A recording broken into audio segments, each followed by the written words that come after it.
누가복음 23장 50절부터 시작해서 24장 49절까지 이제 부활 기사를 전하고 있는데요. 일단 장사되는 그 부분부터 봐야 됩니다.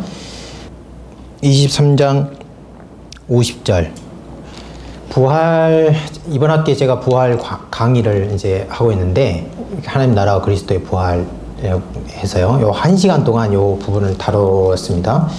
근데 이제 거기 있는 내용을 전부 다 할 수는 없고, 우선 우리가 이제 24장에 있는 24장 1절을 보면은 안식 후 첫날 새벽에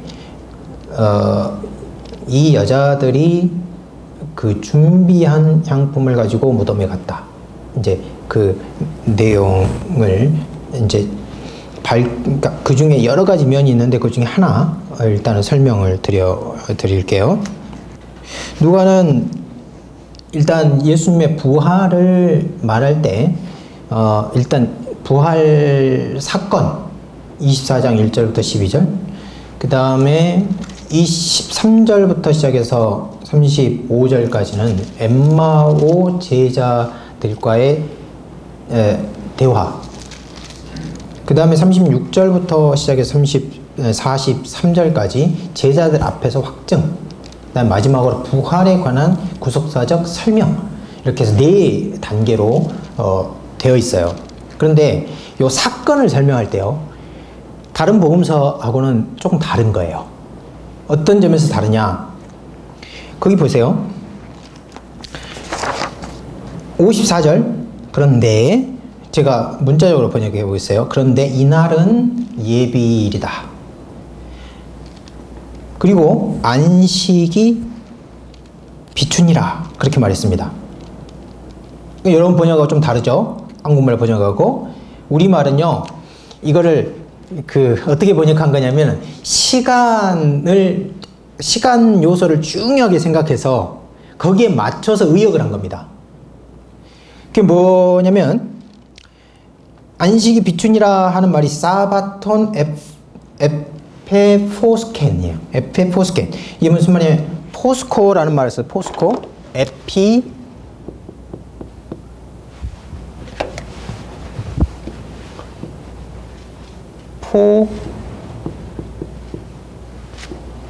하나, 둘, 셋. 에피포스코라는 말을 썼는데, 이 포스코라는 말이 뭐냐면은 빛을 비추다는 말입니다. 빛을 비추다.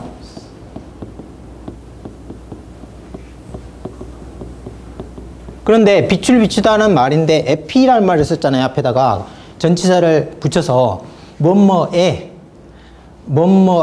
빛을 던지다, 그런 뜻인 거예요. 그런데 뭐에다가 여기를 던지냐면은, 여긴 사바톤 이렇게 나와요. 사바톤, 안식일. 자, 그 말하고 우리말 성경에 안식일이 거의 되었더라, 이 말하고 어떻게 좀 차이가 납니까? 안식일이 거의 되었다, 그럼 시간적으로 안식일이 되었다, 그 말이고요. 요 말은 안식에 빛을 비추다, 그러면은 안식이라는 어떤 대상이 있는데, 거기에다가 어떻게 하는 거냐면 빛을 비춘 거예요. 빛을. 그러니까 안식일로 대표되는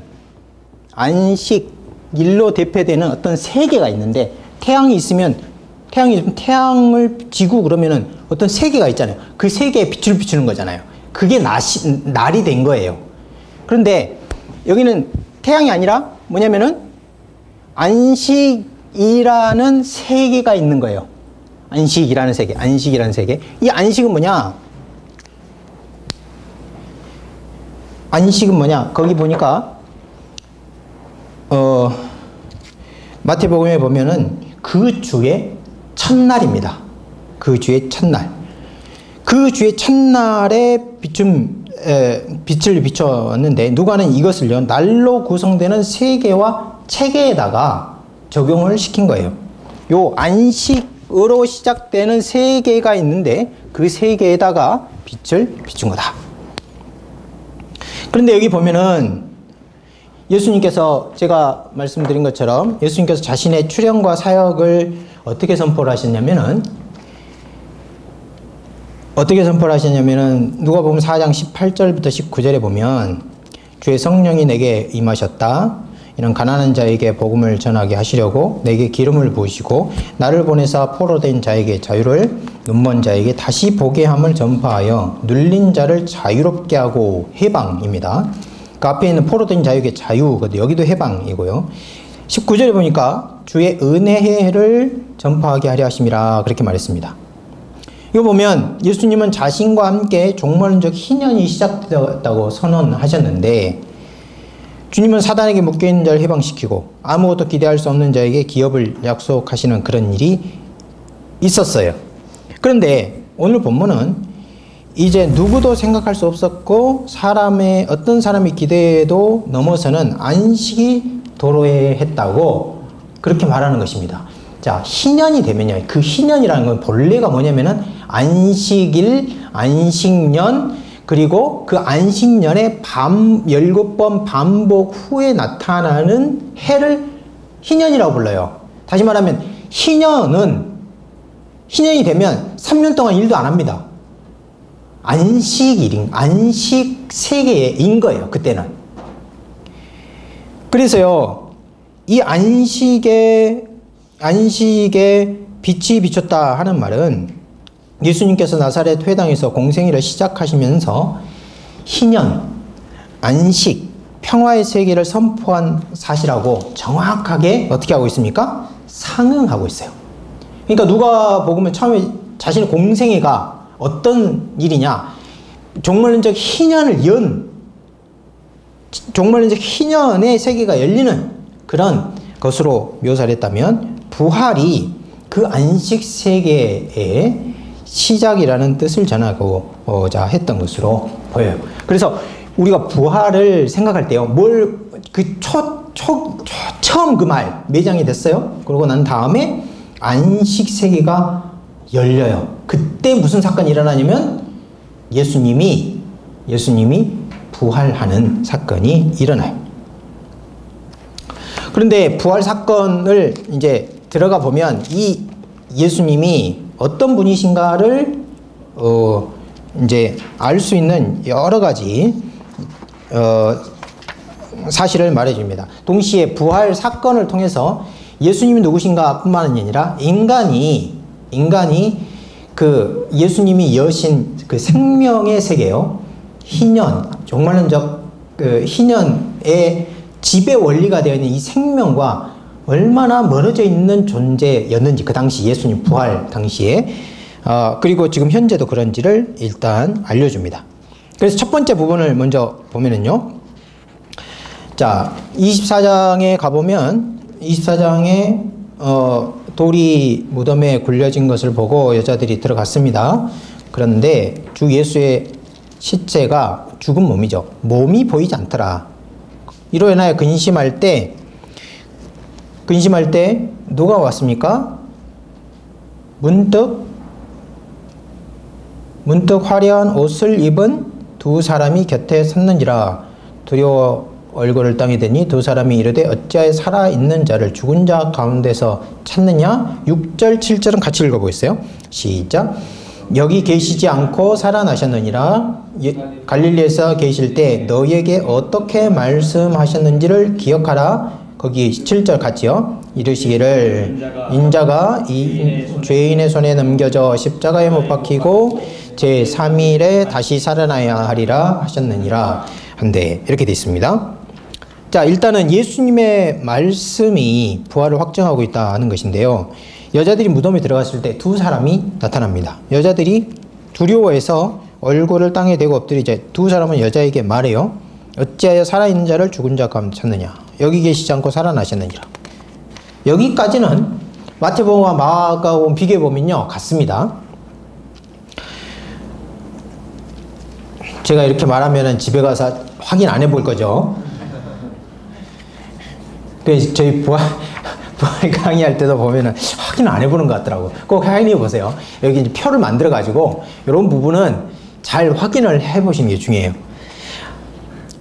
여기까지는 마태복음하고 마가복음 같아요. 그런데 천사들이 그 뒤에 한마디를 덧붙이죠.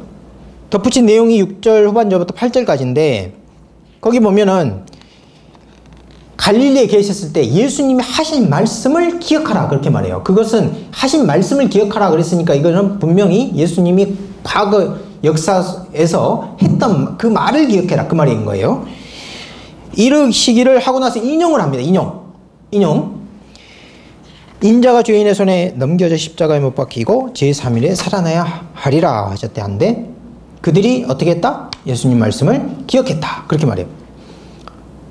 이게 덧붙여져 있단 말이에요. 이 말을 통해서 일단은 예수님이 누구신가 하는 것을 알 수 있습니다. 이거 보면은요, 천사들의 말은 두 가지 사실을 지적을 해요. 하나는 여자들이 무덤에 왔는데 그들이 한 일, 곧 예수님을 찾는 일은 부활 아침에 어울리는 것이 아니다. 어울리는 것이 아니다. 만약에 요 인용을 하지 않았다면, 요 인용을 했을 때 이 말은요, 이 말은 누가 하는 말입니까? 일단 예수님이 하신 말이죠. 그 다음에 여자들은 갈릴리부터 같이 따라왔단 말이에요. 그러니까 이 사람들이 알고 있어요? 모르고 있어요? 이 말을 기억하였더라 그런 거 보니까 예수님이 말씀을 하셨어요. 그런데 이 말이 다시 천사가 상기해야 할 만큼 그들에게 의미가 있었던 말이었습니까? 없었던 말이었습니까? 전혀 의미가 없었던 말이었던 거예요. 이것을 통해서 우리가 알 수 있는 바는 천사들이 지금 이렇게 하고 있는 원인이 무엇인가? 여자들이, 제자들이 망각한 것에 있어요. 망각 때문에. 뒤집어 생각해보면 이것은 여자들뿐만 아니라 제자들 그리고 지금 현재 모든 인간의 상태를 가르쳐 줍니다. 그것은 무엇입니까? 여자들은요, 그들이 아직 갈릴리에 있을 때 내가 3일 만에 부활하리라 하는 말씀을 들었으나 그 말을 전혀 마음에 두지 않았던 거죠. 사실 그들은 죽음에서 부활뿐만 아니고 예수님이 고난당하시고 죽으시리라는 것을 생각하지 못했을 것입니다. 그것도 십자가에 죽으실 것이다. 이거는요, 가능성이 제로예요. 이 가능성이 조금이라도 있다고 생각한 그런 내용이 아니었어요. 그들은 십자가에 죽은 이가 무덤, 큰 돌, 유대인의 수백 명 이런 현실이 다가왔을 때 그 현실 속에 함몰되고 예수님의 말씀이 현실성이 있을 것이다. 3일 만에 살아난다고 했어. 그걸 생각한 사람이 없었던 거예요. 그런데요, 이것을 다시 한번 더 깊이 생각해 보면 이게 아주 자연스러운 일입니다. 왜 그렇습니까? 창세부터 지금까지 인류 보편 경험이라는 것은 어떤 무게를 갖게 돼요. 무게를. 내가 혼자 들 수 있는 것이 아닙니다. 예수님이 말씀하셨어. 그러니까 이 경험이 갖고 있는 어마어마한 무게를요, 들고 뒤집고 그렇게 할 수 있는 인간이 한 명도 없는 거죠. 또요, 이거는 경험이 한 사람의 것이 아니라 한 시대만이 아니라요, 창조부터 지금까지 계속해서 만들어 온 흐름이기 때문에 이 거대한 흐름이 있을 때 이걸 비틀어 가지고 나는 그렇게 생각하지 않아, 이렇게 할 수 있는 일이 절대 있을 수가 없는 것이죠. 사람은 한 번 죽는다?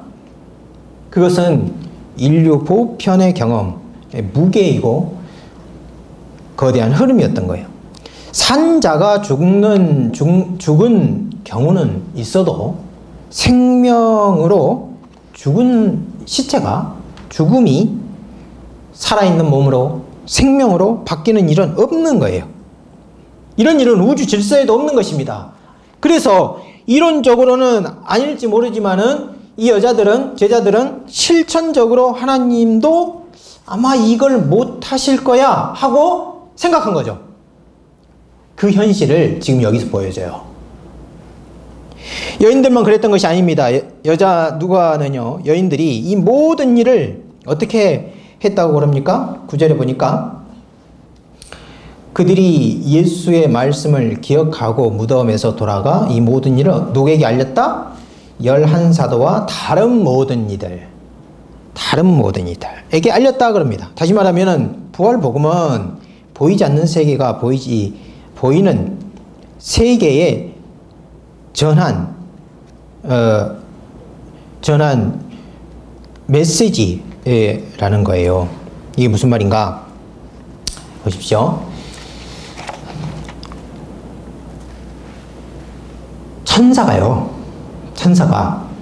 천사가 부활 메시지를 전했고 그 전한 내용을 그대로 누구에게?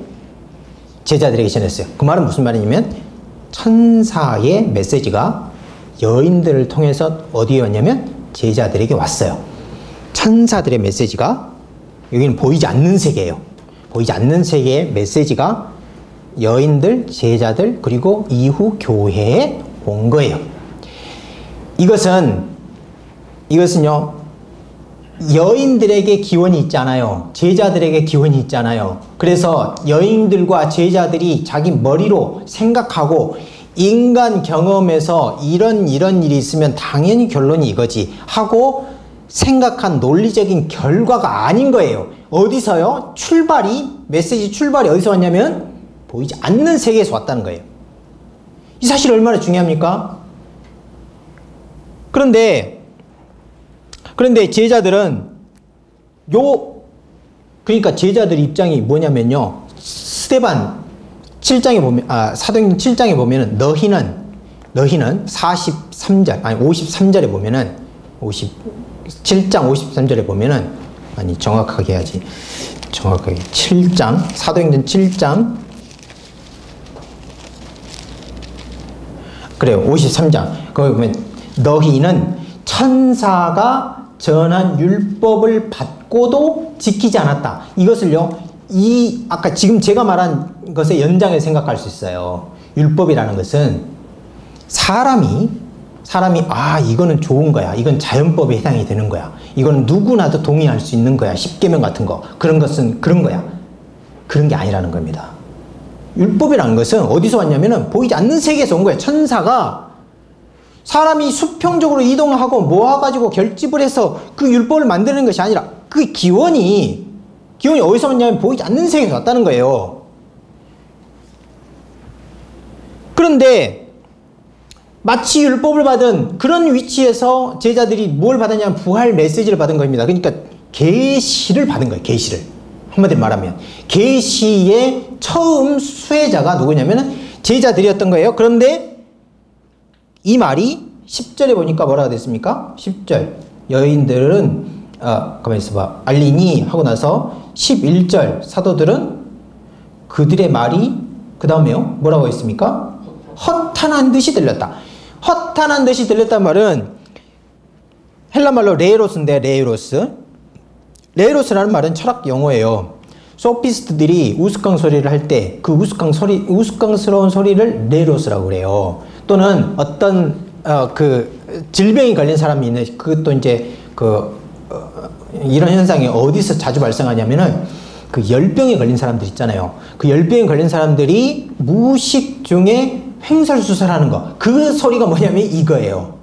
그러니까 제자들이 그걸 받았을 때 이들은 천사로부터 받은 율법을 받은 이스라엘 백성들처럼 하나님의 계시를 받은 건데 요 소리가 어떻게 들렸냐면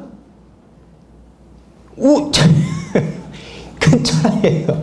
소피스트들이 말도 안 되는 소리 하는 거 그거 하고 그 다음에 열병 걸린 환자가 횡설수설하는 의사 앞에서 횡설수설하는 그런 정신장난 중에 하는 헛소리로 들린 거란 말이에요.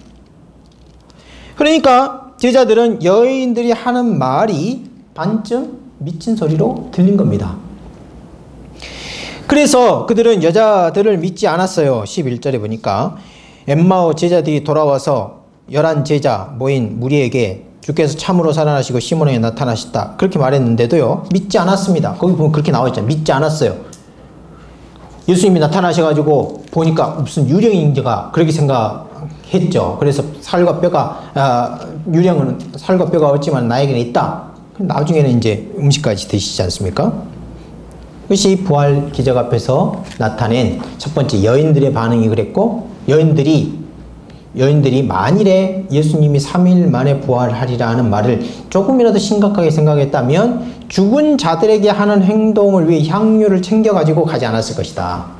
그게 첫 번째고요. 두 번째로 여인들의 확인하고 그 메시지를 전했는데 제자들이 마치 정신 창난 중에 한 말처럼 여기지 않았을 것이다. 그걸 알 수 있어요. 이것을 보면 우리가 이제 처음에 계획했던 그 두 번째 상황을 알 수 있어요. 인간은요, 부활 앞에서 이런 반응이 자연스러운 반응입니다. 다시 말하면 여러분 부활 주일에요, 예수님 부활하셨습니다, 기뻐해야 됩니다. 아무리 그렇게 해줘도요, 아무도 기뻐하지 않습니다. 여러분 기뻐하는 사람 봤다면 그 사람은 목사님의 또는 교회의 압력에 못 이겨서 그렇게 하는 척 하는 거예요. 부활 메시지 자체를 전하지 않았는데 어떻게 그게 기쁘겠습니까?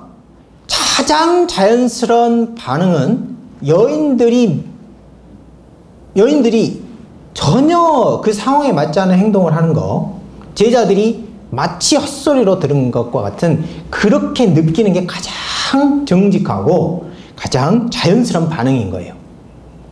그렇기 때문에 이 사실을 먼저 지적할 필요가 있어요. 그래야 위로가 됩니다. 성도들 다 부활주일에 왔는데, 여러분 예수님 부활하셨습니다, 제가 이렇게 말할 때 아무 반응하지 마세요. 이렇게 먼저 말을 해야 되는 거예요.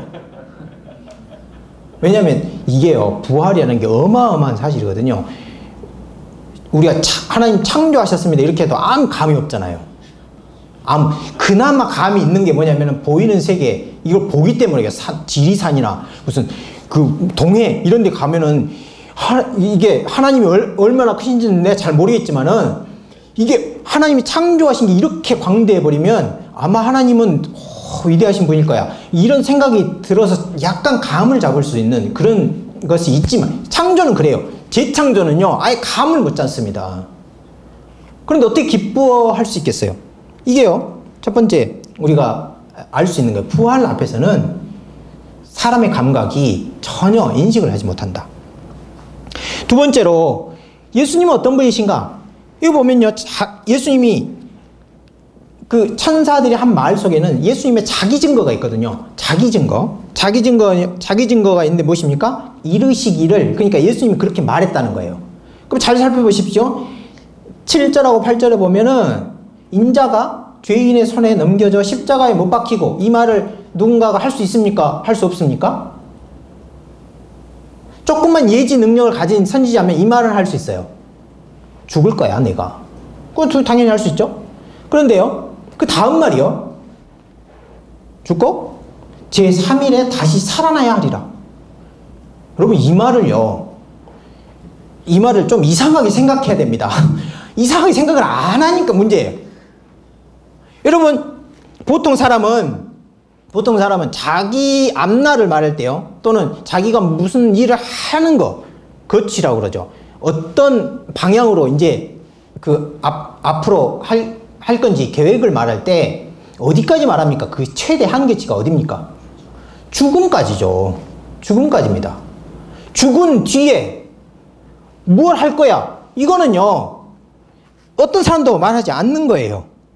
그러나 예수님은 죽은 다음에 있어야 할 일을 자신의 고난과 죽음과 한 패키지로 말씀을 하셨다는 거예요. 죽음 후에, 3일 후에 부활하실 것을 말씀하셨어요. 자, 그렇다면 예수님은 아주 독특한 분이었다. 사람이 보통 할 수 있는 말과 행동을 벗어나는 그런 일을 이미 갈릴리 때부터 하셨다. 그 사실을 알 수 있어요. 자, 그래서 두 가지 사실을 우리가 알았는데 이제부터 중요합니다.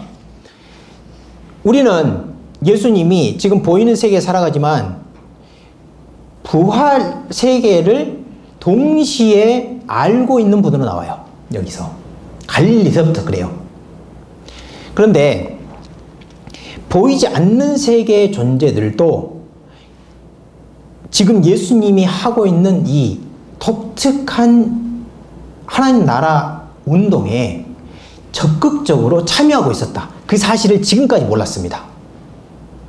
그것을 어떻게 알 수 있냐면 예수님의 말을 천사들이 정확하게 알고 있다는 겁니다. 예수님이 이게 이제 천사들이 알고 있다는 게 두 가지 가능성 중에 하나죠. 하나는 이거죠. 예수님이 부활하셔가지고 천사가 왔어요. 그러니까 천사의 지시를 합니다. 지시를. 내가 지금 여기 이제 일어나가지고 여기 나갈 거야. 좀 있으면은 여인들이 올 거야. 여인들이 오면 이 말을 해라. 이렇게 지시를 했든지. 아니면 예수님이 그 말을 할 때 전체 보이지 않는 세계가 증거로 자들로 있었던 거예요. 예수님이 고난 예고, 순환 예고를 할 때 여러분 생각에는 어떤 게 옳은 것 같아요? 우리는 이런 세계관을 가지고 성경을 읽지 않지만 실제로 천사들이 예수님의 복음 사역부터 전체가 증인으로 보고 있습니다. 그래서 디모데전서 3장 16절에 보면은 예수님의 구속 사역이 천사들에게 알려져요. 천사들에게 알려져요. 그리고 에베소서 3장 10절 11절에 보면은 10절 11절 교회를 통해서 하나님의 모든 구원 지혜가 알려집니다. 베드로 전서 1장에 보면은 천사들도 그걸 살펴보고자 해요.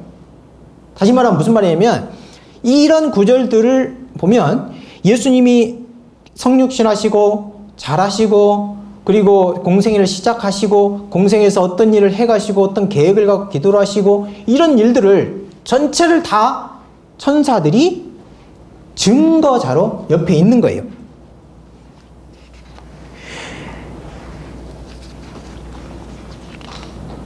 예수님의 말씀과 사역이 보이는 세계, 보이지 않는 세계 전체에 다 드러난다는 것입니다.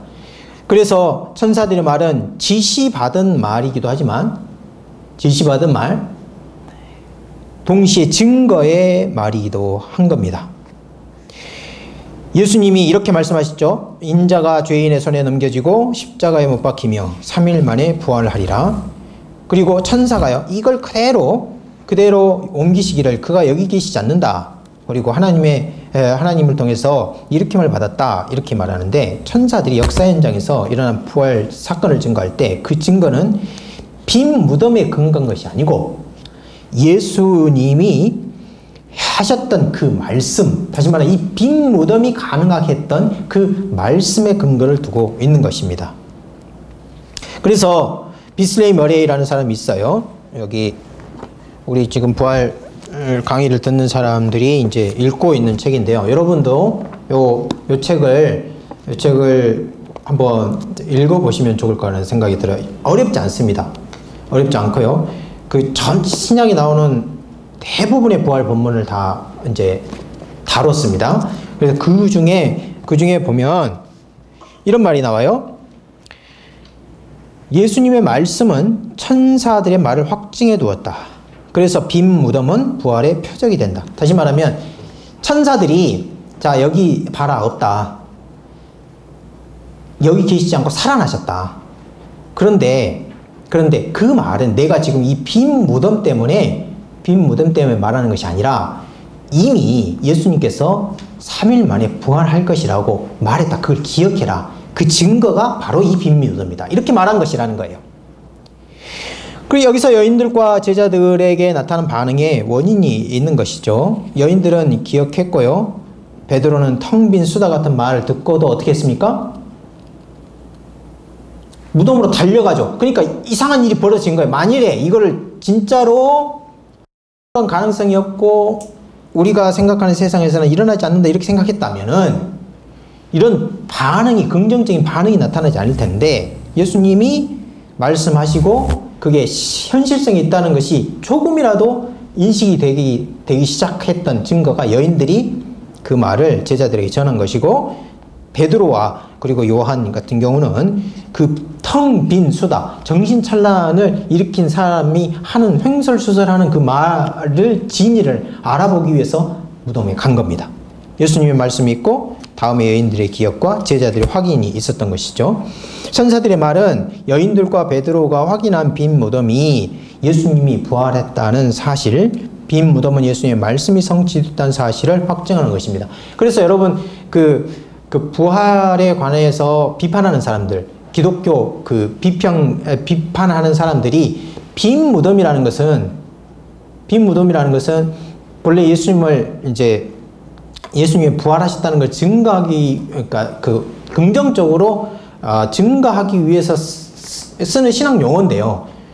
이거를 다시 뒤집어서 공격하는 사람들도 있어요. 그게 비었다는 것이지 긍정적으로 예수님이 부활했다는 증거는 되지 못한다. 이런 이제 공격하는 사람도 있는데, 그건 뭘 모르고 하는 말이에요. 문맥에서 왜 빈 무덤이 예수님이 부활하셨다는 확증이 될 수 있는가? 그것은 무덤이 비었다는 역사 사실뿐만 아니라 그 사실을 가능하게 했던 예수님 말씀이 있었던 거예요. 그리고 이 빈 무덤은 그것을 확인해 준다는 거예요. 그러니까 이걸 두 개를 같이 생각하면 예수님이 부활하셨다는 증거가 되는 것입니다.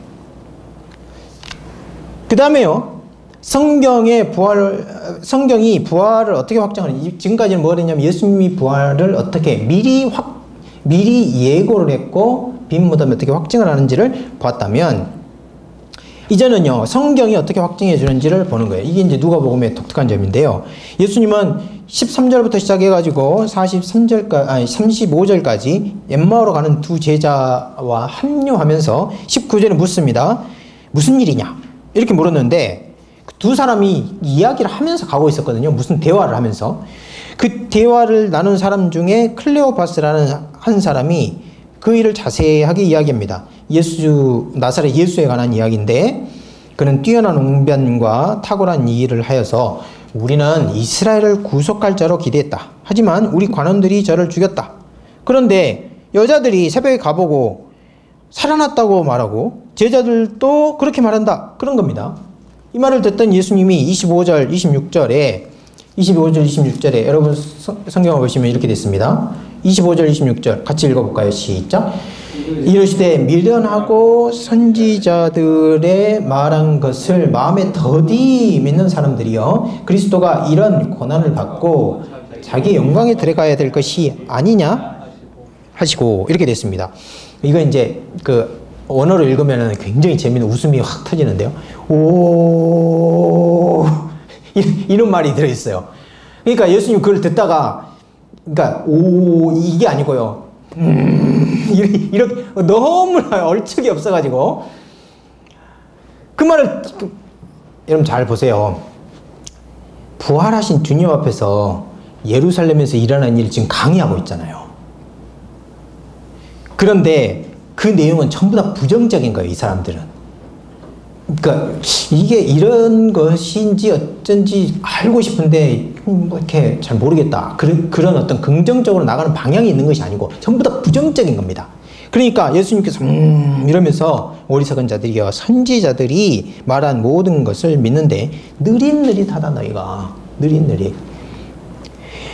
이 일들 곧 메시아가 고난을 받고 영광에 들어가는 것이 반드시 있어야 될 것이 아니냐, 그게 성경이 말한 것이 아니냐. 그러면서 27절부터 보면은 모든 선지자들로 글을 시작해서 누구에 관한 것? 성경에 쓴 바 자기에 관한 것을 자세히 설명해요. 그러니까 구약을 가지고요 자기에 관해서 말한 것을 설명을 한다는 거예요. 여기서 이제 중요한 말들이 몇 가지 있는데요. 느릿느릿하다는 것인데요. 이거는 더딘 이렇게 번역할 수 있는데, 개념이 뭐냐면 말을 이렇게 달려가게 하는데 이 말이 느릿느릿 가는 거예요. 말이 가기 싫은데 가게 하려면 힘들죠. 또 시간이 느리게 간다 이렇게 표현할 때 쓰는 말입니다. 이것이 이제 다른 말로 이제 전이 돼가지고 정신이 활동하잖아요. 근데 그 활동이 굉장히 무디고 둔감한 그런 상태를 가리킵니다. 예를 들면은 화산은 어떻습니까? 이게 막 활동을 하잖아요. 이게 화산이. 그런데 그게요 딱 중지된 거, 그런 걸 나타내요. 마치 언제나 그 자리에 멈춰있던 진량체는 관성 때문에 움직이려고 하지 않는 것 또는 움직이기 힘든 것과 같습니다. 이사야, 예레미야, 요엘, 학개 이들은 한 사람만 생각해도 얼마나 대단한 사람들입니까?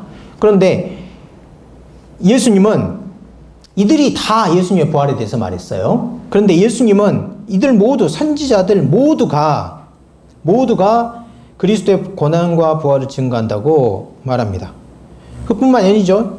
27절과 44절을 참조해 보면은 예수님이 단지 후기 선지자들 뿐만 아니고 선지자들 할 때 모세, 선지자들, 시편을 비롯한 모든 성문서 기자들을 전부 다 염두에 둔 것이 분명해요. 성경 전체가 그리스도의 고난과 부활을 증거한다는 것입니다. 그러나 그들이 활동하던 시대에도 예수님의 시대에도 오늘날도 이 선지자들의 말을 믿으려 하는 사람이 없습니다. 그러면 우리가 질문할 수 있죠. 무엇을 믿기에 그렇게 느렸고 더뎠는가 하는 것입니다.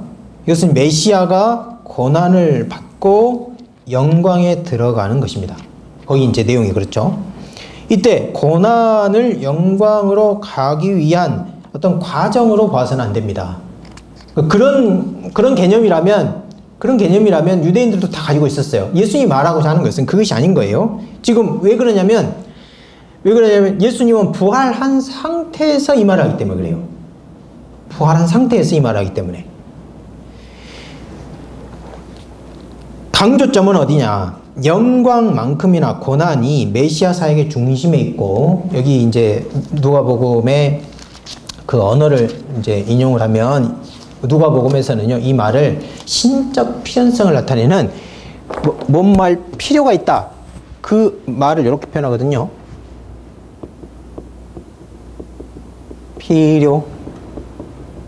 필연적이다. 그 말이에요.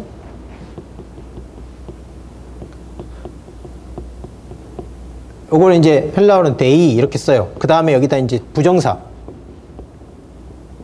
46절부터 나오는 것도 그렇고 여기 27절에도 마찬가지로 데이 그 다음 부정사를 딱딱 연결해 가지고 이게 성경에서 일어나야 되는 필연적 사건인 것을 이제 나타냅니다. 자, 이것이 메시아 사역의 중심에 있다 하는 것이에요. 두 제자에게 이 일들, 다시 말하면 메시아가 고난을 받고 영광에 들어가는 일은 믿기에 느린 정도가 아니라 그 당시에 보면은 불가능한 일입니다. 여러분, 유대주의에서는요, 그러니까 예수님 당시 유대인들, 랍비들, 그리고 일반 그 유대인들은 고난은 높이 평가했지만은 고난받는 메시아라는 개념은 아예 상상하지 않았습니다. 메시아가 고난받는다. 메시아가 고난받는 것은 지금 이런 십자가에서 죽고 장사되는 것과 같은 그런 고난은 아니었어요. 메시아가 고난을 받을 수 있다고 생각한 그런 랍비들이 없지 않았지만 다수도 아니었고 지배적인 사상도 아니었습니다. 복음서에서 말하는 그런 고난도 아니었어요. 예를 들면 이런 겁니다. 고난이라는 것이 메시아가요, 어떤 건 이미 오래전에 태어납니다. 태어나가지고 사람보다 오래 살아요. 그런데 아무도 모릅니다. 그때 메시아를 왜 모르냐면은 로마 같은 그 대도시에 가가지고 거지 같은 형태로 살아요. 그게 고난이라 생각한 거예요. 그러나 그런 것을 고난으로 보는 일을 예수님은 하지 않아요. 예수님은 이런 일이 고난, 그리고 부활 이런 것들이 이것은 있어도 되고 없어도 되는 그런 일이 아니고 필연적인 일이라고 말해요. 그리스도가 고난을 당하고 영광에 들어간다 하는 말씀은 부활 후에 하신 순환 예고라고 볼 수 있어요. 이런 점에 유의해야 합니다. 왜냐하면은 바로 여기서 부활하신 예수님은 꺼리낌 없이 그리스도라고 주장하고 있기 때문에, 그리스도는 메시아입니까? 메시아라는 말인데요. 이 주장은 복음서 독자들에게 잘 감지되지 않은 부분입니다. 부활 전에 예수님의 순환과 비교해 보면은 좀 더 민감하게 읽을 수 있는데요. 예를 들면 이거예요. 여러분, 누가복음 24장 6절 7절에는 천사가 예수님이 한 말을 인용한 거고요. 그리고 예수님도 그렇게 말씀하셨어요. 누가복음 9장 22절, 그 다음에 45절, 누가복음 18장 35절 이런 데 보면은 예수님 순환 예고가 나와요. 순환 예고가 나오는 곳을 보면 예외 없이 이런 문구가 나옵니다. 자, 거기 여러분 핸드아웃에 있어요. 핸드아웃에 갈릴리에 계실 때 너희에게 어떻게 말씀하니 기억하라 이르시기를. 그 다음 내용은 순환 예고에서 공통적으로 나오는 부분이에요. 같이 읽어보겠어요. 시작. 인자가 죄인의 손에 넘겨져 십자가에 못 박히고 그 다음에 죄 3일에 다시 살아나야 하리라. 고난이 나오고요. 그 앞에 십자가에 못 박히는 거 이전에 이제 그 모욕을 당하고 여러 가지 그 수치를 당하는 그런 부분이 나오는 것, 그것이 이제 순환 예고에 들어있지만 공통적으로 이것이 이제 들어가요. 그런데 이제 중요한 것은 그때 예수님이 자신을 가리킬 때 무슨 용어를 썼냐면 인자란 말 썼습니다. 인자가 죄인의 손에 넘겨져 십자가에 못 박힐 것이다. 그때요, 예수님은 그리스도가 이렇게 말 안 했어요. 그런데 여기 보십시오. 24장 26절 부활하신 후에는 성경이 모세와 그리고 선지자들과 모든 성경 저자들이 나에 대해서 가리켜 말한 것이 이 내용이다. 그렇게 말하면서 뭐라고 말합니까? 그리스도가 이런 고난을 받고 영광에 들어가야 할 것이냐. 요거를 말을 살짝 바꿔볼게요. 그럼 느낌이 달라요. 메시아가 이런 고난을 받고, 다시 말해 십자가에서 그 전에 신문받고, 그 전에 모욕당하고, 그 전에 잡히고 하는 이 모든 고난을 다 받고, 그리고 자기 영광에 들어가야 할 것이 아니냐, 이렇게 말해요. 메시아가, 유대인의 메시아가. 예수님이 부활 전에 자신을 가리킬 때는 인자라는 칭호를 썼습니다. 인자라는 칭호라는 것은 이렇게 즐겨 쓰신 이유는 유대인들이 생각하는 메시아 상이 있는데, 되도록이면 그 메시아 상에서 메시아상에 가까운 말을 쓰지 않으려고 한 거예요. 만약에 유대인들이 지금 상상하고 있는 메시아 용어를 그대로 쓰면 유대인들이 생각하고 있는 메시아를 예수님도 생각하는 그런 오해를 일으킬 수 있고, 그리고 예수님이 지금 하시는 메시아 사역과 이제 어울리지 않는 이런 것들을 설명할 길이 없기 때문에 예수님은 되도록이면 낯선 칭호를 사용하셔서 오해를 방지하고자 하셨어요. 이게 첫 번째 이유고요. 두 번째, 유대인 편에서는 모순어법에 해당해요.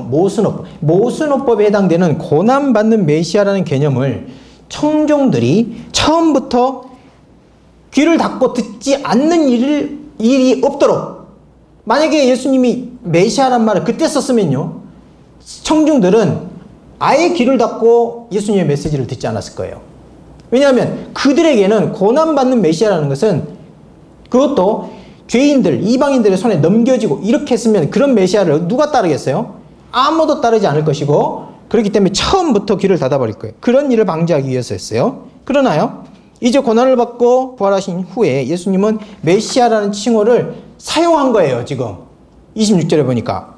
그리고 아주 미세한 앵글의 변화가 있지만요, 이 구약 전체를 새롭게 보도록 그렇게 말씀하시는 것입니다. 주님은 말씀하세요. 26절, 27절에 보니까 모세와 모든 선지자 글로 시작해서 모든 성경이 자신에 관하여 자신에 관한 것들을 자세히 설명하셨다. 그리고 이 설명은 그 앞에 무슨 일이냐 했을 때 나사렛 예수에 관한 일이다, 이렇게 이제 대답을 들었어요. 이것과 연관이 있는 것이죠. 여기서 주님은 성경 전체가 메시아와 고난을 받고 영광에 들어가는 일을 증언한다, 그렇게 말하는 거예요. 자기에 관한 것들이라고 선언하는 것입니다. 예수님 지금까지 성경을 실천적으로 한 번도 그렇게 읽어보지 않은 방식으로 성경을 읽으신 거예요. 문자적으로 한 번도 그렇게 해보지 않은 해석을 하신 거죠. 모세로부터 모든 선지자의 예언이 메시아가 그의 영광에 들어가기 전에 고난을 당하는 종말론적 왕이었다, 이걸 선포하고 있다 하는 사실을 알린 겁니다. 여기서 고난과 영광을 하나님의 계획과 섭리 속에 서로 정반대되는 안티테제, 대립 논제로 보면은 곤란해요. 오히려 메시아 죽음과 부활에서 구원의 충만함이 구체화되었다고 보아야 합니다. 다시 말하면 메시아의 죽음은 과연 생명이 어떻게 생명이 되느냐. 사람이 처음 창조됐을 때 하나님이 생명을 주시고 살아있는 호흡을 그 코에 불어넣으셨을 때 사람이 살아있는 존재가 되었다고 했을 때 그 생명이 도대체 뭐냐? 이것에 대해서 우리가 생각을 해보지 않았는데 예수님은 과연 생명이 어떻게 해야 생명이 되느냐 이 문제를 결정짓는 가장 중요한 지점이 무엇이냐? 메시아의 죽음이라는 거예요. 메시아의 죽음. 메시아의 죽음. 다시 말해서 과연 인간이 하나님께 순종하고 그분 앞에서 낮아져서 생명을 얻을 것이냐? 그분의 뜻이라면 십자가 죽음까지 그 죽는 자리까지 있는 것이 과연 생명이냐? 아니면 자기를 높여가지고 생명을 스스로 얻을 것이냐? 하는 것을 결정짓는 문제라는 거예요, 이게. 우리 주님은 아들이면서도 히브리서 5장 8절 9절에 보니까 이렇게 되어 있어요. 아들이면서도 받으신 고난으로 순종을 배워서 온전하게 되어 자기를 순종하는 모든 자에게 영원한 구원의 근원이 됐다. 여기서 이제 중요한 말이 이거예요. 고난으로 순종함을 배워서 온전하게 되었다. 여러분, 예수님이 성육신을 하셨을 때 그분 자체로 온전하십니까? 온전하지 않으십니까? 온전하셔요. 그분 죄가 없어요. 그분은 완전한 분이셔요. 그런데요, 중요한 게 이거예요. 하나님이 처음에 인간을 창조하셨을 때 인간을 창조하면 인간성이라는 게 있습니다. 인간성이라. 그런데 그 인간성은 미완성이었어요. 그런데 그 미완성인 인간성을 예수님 취하신 겁니다. 아담과 똑같은 인간성을 취하신 거예요. 여러분과 저하고 똑같은 인간성을 취한 그건 미완성이에요. 아담이 만일에 하나님의 명령에 순종했다면 더 높은 영광에 이를 텐데 그때야 그 인간성이 완성된 그런 방식으로 하나님이 인간을 창조하신 거예요. 증거가 무엇입니까? 로마 3장 23절에 보면 이렇게 돼 있어요. 모든 사람이 죄를 범하였음에 그 다음 무엇이죠? 하나님의 영광에 이르지 못했더니 그걸 뒤집어 봐요. 모든 사람이 아담이 그 이후에 나오는 모든 인류가 하나님께 순종했더라면 하나님의 명령에 순종했더라면 어디에 이르렀을 것이다? 하나님의 영광에 이르렀을 것이다. 그 말이죠. 그 말은 무슨 말이냐면 아담이 아직 영광에 이르지 않은 인간성을 받은 거예요. 그리고 하나님 계획은 아담이 하나님과 동행하면서 동산에서 그때 하나님과 관계에서 그것을 완성하기를 원하셨죠. 그런데요, 완성하지 못했습니다. 아담이 타락해버렸어요. 그럼 이제 어떻게 합니까? 하나님 계획이 좌절됐죠. 그 이후에 예수님이 성육신하셔 오셔서 히브리서 5장 8절 9절을 근거로 해서 추론을 해보면 예수님이 아직 완성되지 않은 그 인간성, 창조시 본래 하나님이 계획하셨던 그 영광스러운 상태, 그 상태를 완성을 하십니다. 그리고 그 인간성을 지금 가지고 계셔요. 그것이 무엇입니까? 여기 보니까 고난으로 순종함을 배워서 하나님의 뜻이면 그게 십자가라도 하나님의 뜻을 긍정하는 그런 인간성이 된 겁니다. 그래서요, 예수님이 본래 불완전했다는 말이 아니라 그분은 인간에게 죄가 없다 하더라도 그것은 본래 하나님이 계획하셨던 인간성이 아니라는 거. 그보다 훨씬 더 영광스러운 걸 하나님 처음부터 계획하고 계셨는데 그 처음 계획하신 인간성에 이른 겁니다. 자신이 둘째 아담으로서 새 인류의 시작자가 되시고 자신에 속한 모든 사람, 자신을 믿는 모든 사람을 이 새 인류로 새 인간성을 가진 사람으로 태어나게 하시는 이 일이 어디서 일어났는가? 십자가와 부활로 일어난 거예요. 그래서 첫째 아담 이후에 인류가 걸어갔던 불순종, 죽음의 거대한 흐름을 이제는 끊고 새로운 시대를 여신 거예요. 그런데 인류는요, 이 사실을 잘 받아들이지 못합니다. 사람이 구원을 이해하기가 얼마나 어렵습니까? 사람이 성경에서 말하는 영원한 생명을 받아들이기가 얼마나 어렵습니까? 그들이 부활하신 주님 앞에서도 자신들이 나사렛 예수의 일을 가르쳐줘요. 예수님한테. 그러잖아요. 새로운 세계의 실체가 나타나는데 예수님께 가르치려고 그래요. 사람들도 그러죠, 요즘에. 예수님 내 말 좀 들어보세요. 그게 아니고 이렇게 말해요. 그들은 자신들이 유대인이라고 제자들이라고 주장하고 이스라엘의 구속을 기대하는 자들이라고 주장해요. 이것이 성경의 약속이라고 생각했을지 몰라요. 그런데 주님은 이 모든 것을 선지자들의 존재와 삶, 그를 통해서 예언한 것을 믿으려고 하지 않는 어리석은 짓이라고 말합니다. 최고의 선지자 모세로부터 모든 선지자들이 자기에 관해 말했는데 하나님이 세우신 메시아 안에서 실현되는 하나님의 뜻 그리고 하나님의 구원을 지시하고 확증한다. 그렇게 이제 말하고 있는 거예요. 자, 그러면은 우리가 부활 기사를 통해서 볼 때 예수님의 부활은 어떤 점에서 의미가 있는가? 이것은요, 새로운 생명에 관한 증입니다. 새로운 생명에 관한, 우리가 도대체 어떤 존재가 돼야 되는 것인가? 그리고 그 존재를 우리 인간이 어떤 세계로 들어가야 하는지를 예수님이 처음 그 세계의 사람으로서 가르쳐 주신 거예요. 부활 기사를 통해서. 특별히 누가복음에서는 이 요소가 무엇과 연관이 됐냐면 구약과 연관이 돼 있어요. 구약이 이걸 증거한다. 구약의 선지자들이 이걸 계속해서 말하고 있었다. 그러니까 구약을 이스라엘 역사라든지 어떤 다른 관점에서 이해하는 것은 물론 그렇게 할 수 있어요. 그런데 구약의 본의에 따라서 구약을 읽은 것은 아니다 하는 것을 가르쳐 줍니다. 그렇기 때문에 부활을 성도들에게 설득력 있고 감동적으로 부활을 인식하게 하려면 우리가 무엇에 힘써야 되겠습니까?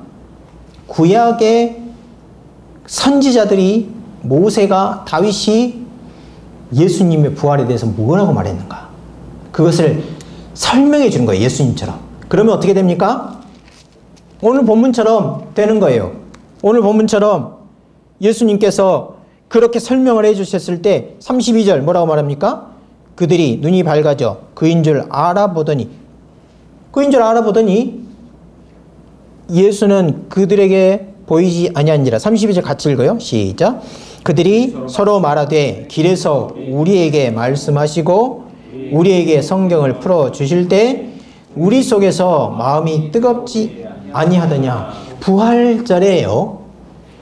매주 부활 아침에 우리 말씀을 봉사하는 사람들이 해야 할 일이 바로 이 일인 거예요. 성경을 풀어줄 때 그때야 부활이 인식이 되는 겁니다. 생명이 무엇이고 우리 하나님께서 계획하신 그 생명과 그 생명의 세계가 무엇인지를 성경을 통해서 권위 있게 말할 때 그때야 이해가 되는 것이에요.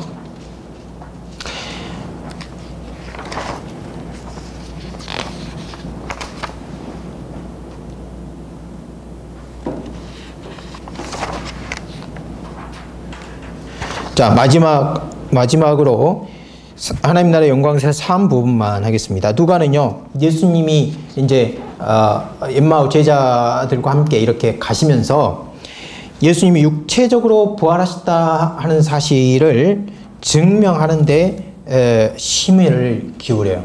처음에는 부활 자체에 대한 의미를 설명하려고 했고, 그 다음에 36절 이하에서는 예수님이 실제로 육체를 가지고 부활하셨다. 그게 이제 중요하다 하는 겁니다. 심혈을 기울입니다. 부활에 대한 증명이기도 하지만은 예수님의 부활을 기준으로 신자들이 얻게 될 구속의 완성이, 다시 말하면 몸의 부활이 어떤 것인지, 어떠할 것인지를 예상하게 하는 말을 합니다. 먼저요, 부활하신 예수님은 제자들에게 손과 발을 보이시면서 나를 만져보라고 하십니다. 그런데 이 말이 특이해요. 여러분 24장 38절 39절 한번 같이 읽어보겠습니다. 예수께서 시작. 예수께서 이르시되 어찌하여 두려워하며 어찌하여 마음이 의심이 일어나느냐. 내 손과 발을 보고 나인 줄 알라. 또 나를 만져보라. 영은 살과 뼈가 없으되 너희 보는 바와 같이 나는 있느니라. 여기서요 무슨 말에 줄을 꺼야 되냐면은 내 손과 발을 보고 나인 줄 알라. 여기 나인 줄 알라 그러면은 여러분이 생각할 때 이게 지성작용으로 인식하고 그런 것으로 딱 생각할 때 우리말 알다라는 말이 지시하는 의미인 거죠. 그런데 그 뒤에 말이 중요합니다. 또 뭐라고 그럽니까? 나를 만져보라 그랬어요. 만져보다 그러면 이렇게 접촉하는 것처럼 느껴지는데요. 여러분 이 만져보라는 말은 아주 특이한 문맥에서 사용되는 말입니다. 만져보다 접촉하다는 말인데 어떤 식의 접촉? 우리는 이렇게 책상을 이렇게 만진다든지 아니면은 어떤 책을 이렇게 만진다든지 이런 것으로 생각하는데 그게 아니고요. 요 말이 누가복음 사도행전에서 한 번 더 사용됩니다. 이게 언제냐면은 사도행전 17장에서 사용돼요. 사도행전 17장 26절, 27절 보면 여러분 핸드아웃에도 있지만은 한번 펴보세요. 그게 무슨 문맥에서 그 말을 하고 있는지. 사도행전 17장 쓱 보십시오. 그러면은 딱 문맥이 드러납니다. 17장 26, 27절 뭡니까? 바울의 연설입니다. 어디서 한 연설입니까? 아테네 아레오파 그러니까 시장에서 한 연설이에요. 민회 앞에서 한 연설인 거죠. 그런데 이때 바울은 그야말로 철학적인 설교를 하시죠. 내가 너에게 보이지 않는 신, 그 제단이 있던데 그 보이지 않는 신에게 라고 말한 그 부분에 대해서 내가 말하겠다. 이렇게 말하면서 아테네 사람들은 너에게 존귀심이 많다. 이렇게 말하면서 쭉 말하는데요.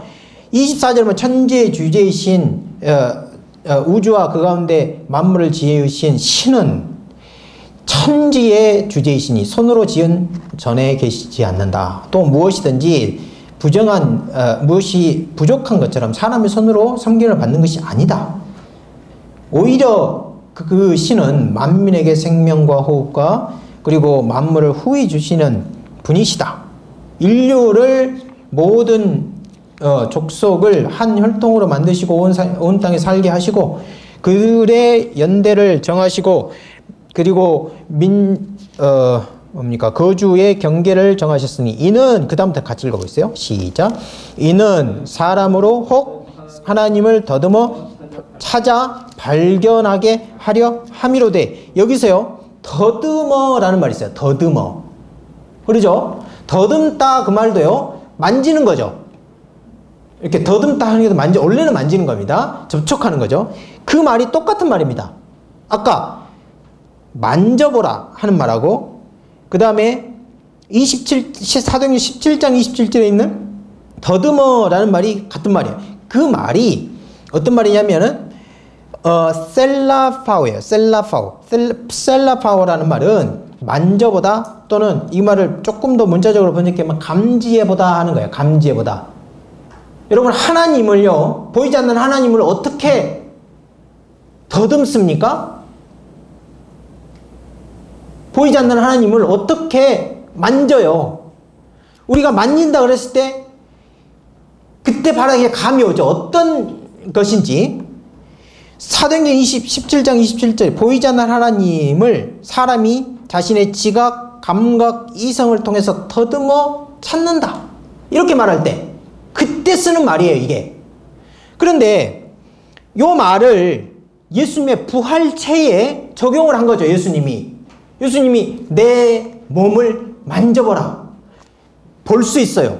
사람의 육체와 같이 뼈와 살이 있어요. 그런데 하나님을 더듬어 찾는 것처럼 만져보라. 그렇게 말한 것이라는 거예요. 그 말은 무슨 말입니까? 예수님의 부활체는 십자가에서 못 박히신 바로 그 몸이나 동시에 마치 보이지 않는 하나님을 감지하고 더듬어 아는 것과 같은 그런 차원에 속한 거라는 거예요. 예수님의 몸이 영광스러워지셨는데 보이지 않는 하나님의 영과 같은 영광을 가지고 있는 그런 몸이 된 거라 하는 것입니다. 이것은요, 한순간에 이 말을 제대로만 이해하면 한순간에 부활체의 특성을 전부 다 파악할 수 있어요. 예수님이 어째서 원하시면 엠마오로 거기 12km나 돼요. 갑자기 그 똑같은 시간에 똑같은 싹 사라졌다가 갑자기 다시 예루살렘에 나타날 수 있는가?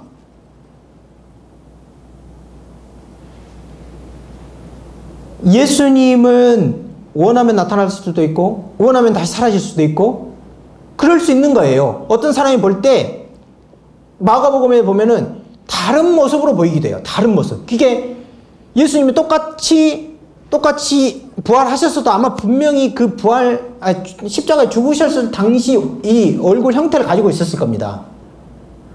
얼굴이 예수님인데 예수님 B로, 예수님 A에서 예수님 B로 그렇게 바뀌었다. 그렇게 생각할 수가 없죠. 왜냐하면 그 몸이 부활한 거니까. 그런데 다른 모습이었다 그래요. 다른 모습. 그게 왜 다른 모습입니까?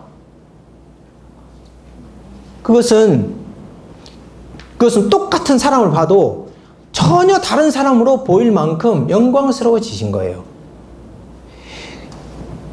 자, 이것은요, 우리에게 많은 것을 가르쳐 줍니다. 예수님이 어떤 모습으로 부활하셨는지에 대해서 가르쳐 줄 뿐만 아니라 우리에 대해서도 가르쳐 줘요. 왜냐하면요, 빌립보서에도 보면 우리가요, 아들의 형상으로 부활합니다. 아들의 형상으로. 그러니까 예수님이 우리 신자의 부활의 표본이 된 거예요. 표본. 그러니까 그런 몸으로 부활하고 그런 존재 양식을 갖게 된다는 거예요. 그런데 신자가 부활할 때 이렇게 예수님의 몸이 다르게 보일 만큼 원하면 사라질 수 있도 공간과 시간의 지배를 받지 않는 어떤 구조를 갖고, 그 다음에 영원한 하나님, 거룩하신 하나님, 그 앞에서 모든 불의는 소멸되는 그런 존재 앞에서도 하나님과 함께 있어도 아무런 손상을 받지 않고 도리어 하나님과 함께 있고 동행하고 거주하는 그런 존재 양식을 갖게 된다는 것은 예수님의 몸이 어떤 영광을 갖고 있는지를 보여주는 것입니다.